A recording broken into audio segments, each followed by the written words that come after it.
Menjelang pembukaan sekolah tahun 2021 ditemukan kasus baru penyebaran COVID-19 di lingkungan sekolah zona kuning yang sudah lebih dahulu melakukan pembelajaran tatap muka pada bulan Agustus lalu. Pemerintah harus melakukan upaya pencegahan dan mitigasi sejak dini agar menjamin keselamatan siswa. Kemendikbud mengizinkan dibukanya sekolah untuk menggelar pembelajaran tatap muka pada tahun 2021. Pelaksanaan belajar tatap muka akan diatur melalui surat keputusan bersama 4 menteri. Dalam aturan tersebut, sekolah boleh dibuka setelah mendapat izin dari pemerintah daerah, komite sekolah, dan orang tua siswa. Sekolah juga wajib membatasi jumlah siswa dalam satu ruangan hingga membatasi waktu belajar. Sementara itu, hingga kini lonjakan kasus COVID-19 di berbagai daerah terus terjadi. Bahkan menurut Perhimpunan untuk Pendidikan dan Guru, pada bulan November ditemukan 12 kasus baru klaster penyebaran COVID-19 di sekolah dan universitas yang berada di zona kuning COVID-19. Kemendikbud, pemerintah daerah, orang tua, dan guru pun diimbau untuk mengedukasi protokol kesehatan secara masif kepada siswa. Selain itu, langkah mitigasi harus disiapkan sejak dini untuk menjamin keselamatan siswa dan guru saat menggelar pembelajaran tatap muka di tengah pandemi COVID-19.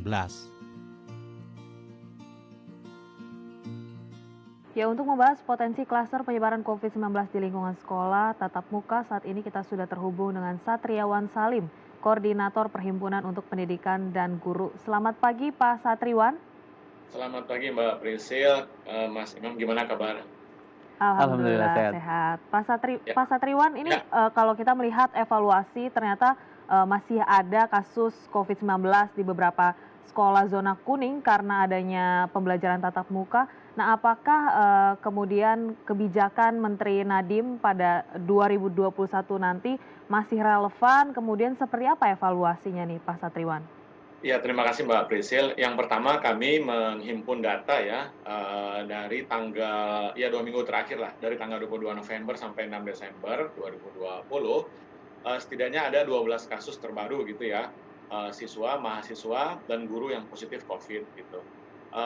Pertama misalnya untuk siswa ya, 36 siswa SMP di Surabaya, kemudian 15 siswa SMP di Kabupaten Jepara, kemudian 2 siswa SMA di Blitar, kemudian Gunung Kidul. Nah, yang terbaru kan memang yang besar ya, 179 siswa SMK Negeri ya Jawa Tengah di Kota Semarang, 179. Begitu juga para santriwati di Pondok Pesantren Diniyah Padang Panjang ya, 130.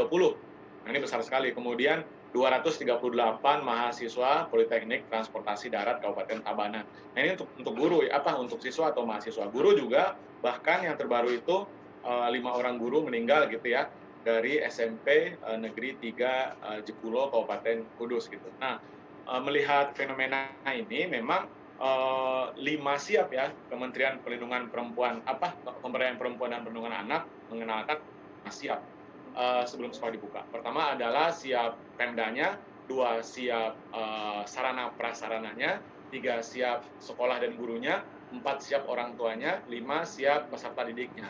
Nah, saya pikir kelima-limanya ini menjadi syarat mutlak nanti kalau sekolah akan dibuka gitu.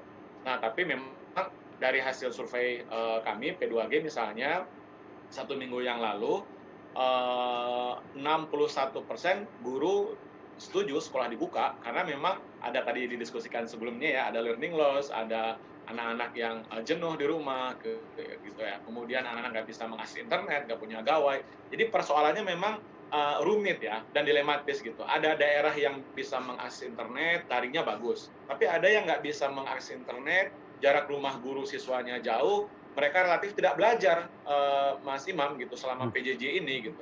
Nah, kalau itu dibiarkan terus-menerus tentu akan terjadi learning loss itu gitu ya. Nah, jadi bagi kami daerah-daerah yang memang sudah siap, setidaknya 5 siap tadi, maka tidak apa-apa dibuka gitu kan dengan protokol kesehatan yang ketat. Tetapi kalau yang belum ya, 5 ini kelima-limanya jangan salah satu gitu. Kalau tidak siap ya tidak usah tergesa-gesa.